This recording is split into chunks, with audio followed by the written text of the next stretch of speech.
Sobat Brandy, kali ini dengan pembahasan termokimia, di mana soal kali ini adalah, saya bacakan ya. Tuliskan persamaan termokimia. Yang pertama adalah reaksi pembentukan C2H5OH. Delta HF-nya adalah C2H5OH 56 kJ per mol. Kemudian yang B adalah reaksi penguraian HNO3 dengan diketahui delta HF-nya adalah HNO3 146 kJ per mol. Kemudian yang ketiga adalah reaksi pembakaran sempurna. C2H2 adalah minus 1240 kJ per mol.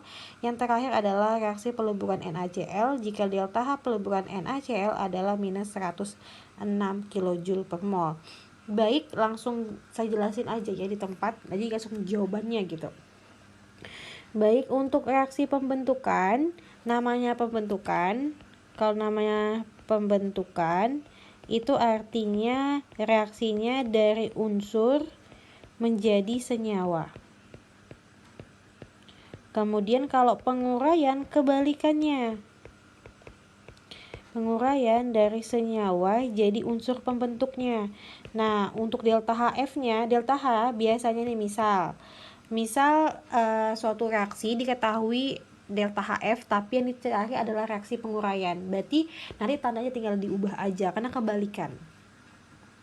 Ini penguraian. Kemudian kalau pembakaran itu artinya ditambah O. Reaksinya akan gini, pembakaran itu reaksinya akan ditambah O2 menghasilkan CO2 plus H2O. Seperti itu. Kemudian kalau reaksi peleburan, namanya peleburan berarti dia pencairan dari padat solid menjadi liquid, seperti itu. Lanjut ya, kita langsung tuliskan dan langsung jawabannya. Jadi pertama yang kita cari adalah reaksi pembentukan C2H5OH, berarti dari unsur CS ditambah H2 gas menjadi ada O2 gas menjadi C2H5OH liquid. Ini kita setarakan reaksi ya. Jadi setiap membuat persamaan termokimia juga harus disetarakan. Oke, setelah disetarakan akan menjadi seperti ini.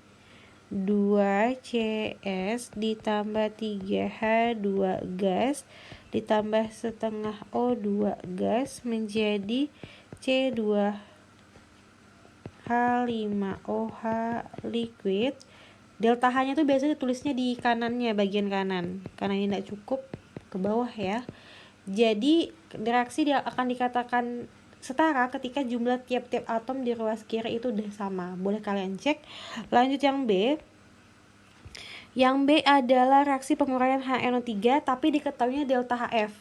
Jadi karena kita mau cari penguraian, kalau delta HF-nya di sini menyebutkan bahwa delta HF-nya sama dengan 146, maka penguraian tinggal diganti tanda, jadinya positif 146 kJ per mol. Kalau awalnya positif jadi negatif, kalau awal negatif jadi positif. Kita tuliskan reaksinya dulu untuk penguraian HNO3 liquid menjadi H2 gas ditambah N2 gas ditambah O2 gas. Kenapa dia H2, N2? Tidak semua unsur harus bentuk diatomik. Tapi untuk hidrogen, klorin, fluor maksudnya, iodin, brom itu harus diatomik. Sekarang kita setarakan reaksinya menjadi seperti ini. HNO3 liquid menjadi setengah H2 gas ditambah setengah N2 gas ditambah 3/2 O2 gas. Ingat ya, saya ulangi lagi, sebenarnya delta H-nya itu harus ditulis di sebelah kanannya. Karena ini nggak cukup layarnya, makanya ke bawah, seperti itu. Lanjut yang C. C2H2 ditambah, ini langsung saya tuliskan reaksi yang udah setara ya. Kalian bisa cek nanti. Untuk pengertian atau menyetarakan reaksi, saya rasa kalian udah paham karena ini udah lewat materinya. Minus 1240 kJ per mol. Terus yang paling mudah adalah bagian D. Kenapa? Dia hanya peleburan. Jadi perubahan dari solid menjadi liquid, mencair dia. Delta H-nya sama dengan minus 106 kJ per mol. Baik, semoga mudah dipahami. Selamat belajar Sobat Brandly. Salam edukasi.